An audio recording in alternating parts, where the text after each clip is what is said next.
Hi, Senator Scott Jensen. I represent Carver County.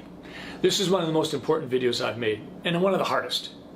Frankly, it's been a very difficult decision to make whether I even wanted to do it. Less than a week ago, I was notified by the Board of Medical Practice in Minnesota that I was being investigated because of public statements I had made. They listed two allegations. They said I've been spreading misinformation in regards to the completion of death certificates on a news program, which happened to take place on April 7th. And you could find that one. It was with Chris Berg if you wanted to.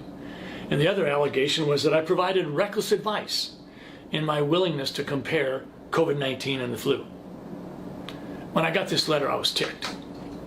And quite frankly, I leaned into the comfort and wisdom of my family to help them, let them talk me off the cliff. But doggone it, if this can happen to me, my view is it could happen to anybody. I mean, I've been a family doc for 40 years. I work hard, I love my patients, I do house calls, I've been medical director, I've held staff positions in hospitals to help make things work better. I've been in the Senate for 4 years and I've learned a lot. I've never had anything like this happen. Shoot 'em out. 5 years ago I was named the Minnesota Family Doctor of the Year in Minnesota. And I get this because a couple people complained, and I don't get to know who those people are. I don't know if they're routinely in a political camp, if they're activists. I've gone online and looked at what it takes to complete a complaint that the Board of Medical Practice has to follow up on. It's a one-page deal. You can say what you want. You could be a huge donor for the other party, and I wouldn't get to know it. I wouldn't get to know if you live in my district. I don't get to know anything. I checked. So here I am. I've spent the better part of the last 6 days preparing a response. I understand how important the work is that the Board of Medical Practice does. I mean, physicians do screw up. Two of the big areas where physicians mess up is inappropriate sexual behavior, inappropriate self-medicating, certainly with opiates. But this is an odd position for me to be in, and I am just stunned. But I should have seen it coming, because I saw the threats on social media. I've seen them for the last 2 or 3 months. I've seen them come from physicians. I've seen them come from people in all walk of life. They didn't agree with me. They didn't like it, that I was trying to provide some context for the flu, for COVID-19.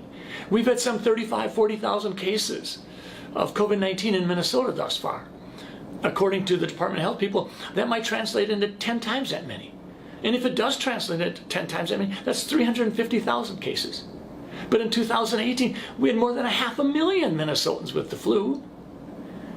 When I say that, am I recklessly giving you advice regarding COVID-19 and the flu?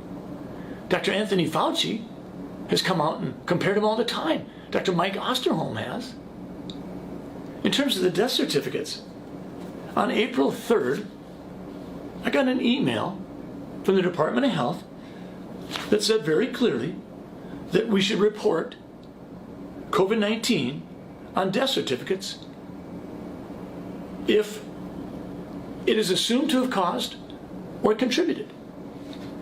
Well, that's not how we do death certificates. The official ICD-10 coding for April 1st, 2020 through September 30th, 2020, during the time frame in question, says this: if the provider documents suspected, possible, probable, or inconclusive COVID-19, do not assign U07.1, which is COVID-19 disease. It says, assign a code explaining the reason for the encounter, such as fever, or a cough, or shortness of breath. That's what the official instructions say. So I get this on April 3rd. I end up inadvertently, sort of accidentally, running it up the flagpole with Chris Berg on April 7th. And what happens? The Department of Health, a few days later, comes out with a clarification. And then a few weeks later, they come out with another clarification. And I appreciate it. Fact of the matter is, I'm proud of the Department of Health in Minnesota for saying we are not going to list non-confirmed cases as deaths in Minnesota. We are going to put an asterisk by them, and we'll follow up on those later. But that's not what Pennsylvania was doing. That's why they had to subtract 200 patients from their COVID-19 death count. Colorado did the same thing.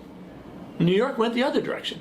New York said, we're having more deaths in a certain period than we normally have, so those deaths must be COVID-19. We just didn't pick them up. So never mind the testing.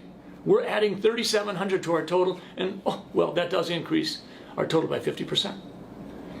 So I'm in the position where I have to explain that I wasn't spreading misinformation. And I'm not being reckless when I talk about COVID-19 and influenza both being single-stranded RNA viruses that are respiratory in nature with similar symptoms and can be spread through particulate matter and aerosol transmission. I've got an 8-page document that I put together for the Board of Medical Practice, and let me be clear. They do important work, and I'm going to fully cooperate with them.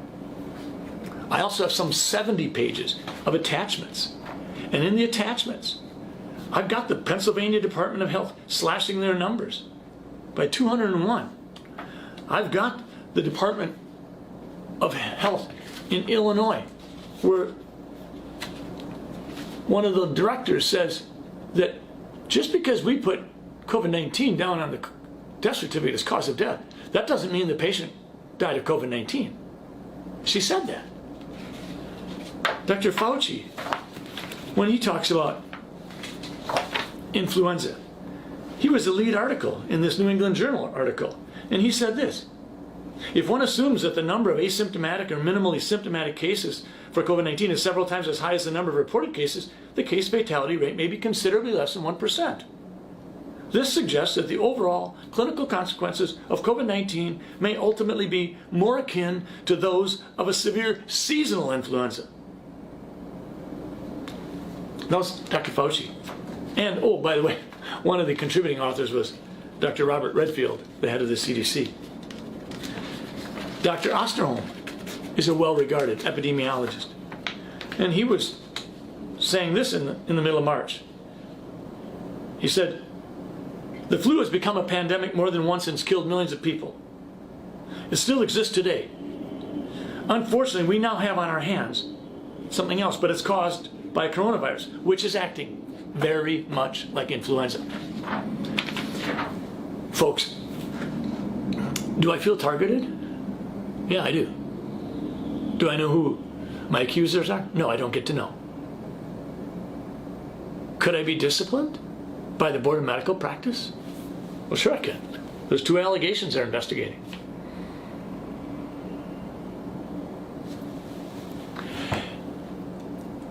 If I have been spreading misinformation, then what about Governor Walz and the Department of Health?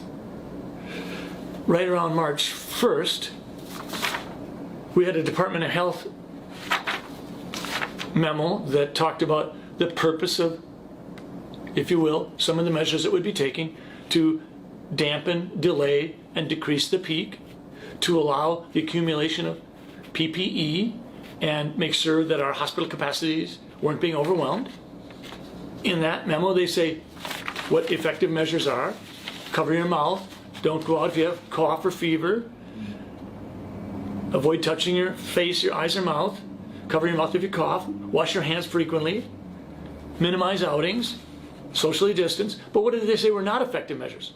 They said wearing masks is not effective, taking antibiotics is not effective. A month later, Governor Walz comes out, talks about 74,000 Minnesotans dying. Later on, he went back to 29,000, and right around then, I put a different video out saying just the facts. And I said, I'm not buying 74,000 Minnesotans dying, I'm not buying 29,000. And then this one came out a month later, right around May 1st. This is a model that they're using. And it says on here, Minnesotans' model projects nearly 1,000 deaths a day in mid-July. Well, folks, that's next week. So far, we have less than, right around 1,500, of which all but 300 of them have occurred in people in long-term care facilities, in large part because the Department of Health participated in decisions that put people with active COVID-19 disease in the nursing homes. And I'm spreading misinformation. Of course I am. I don't know what to tell you.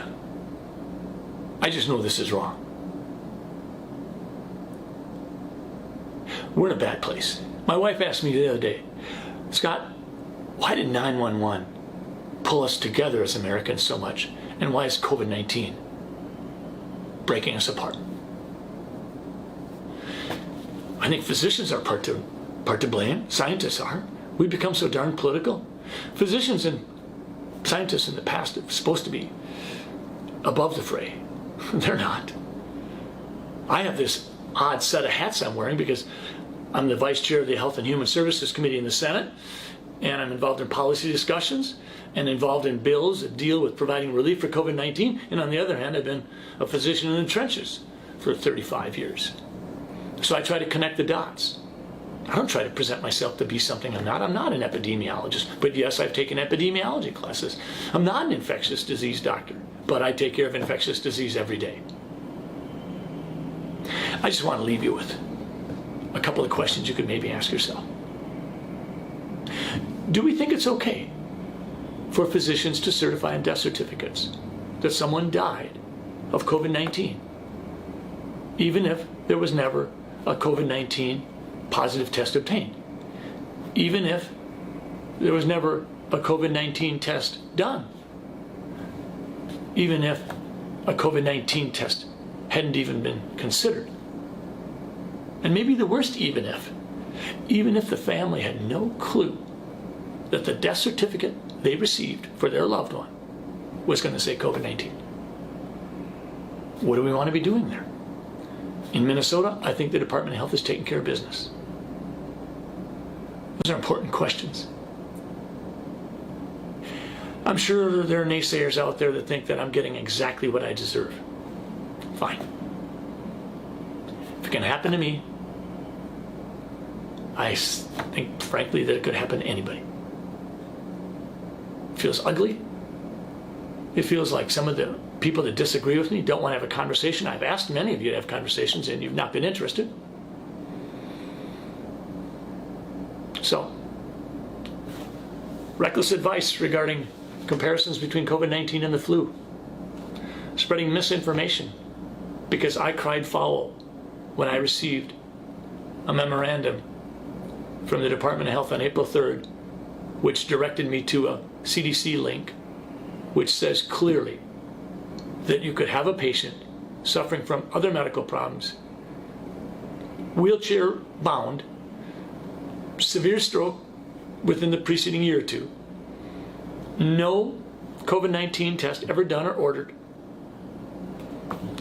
and when that patient dies of pneumonia, it's a COVID-19 death. I cried foul. And I'm grateful that the Department of Health a week later tried to clarify things, and a month later clarified it further. But I'll say it again. The official people who write the coding Bible in this country said, if the provider documents suspected, possible, probable, or inconclusive, do not assign COVID-19. Thanks for listening. We better all stay engaged. Thank you.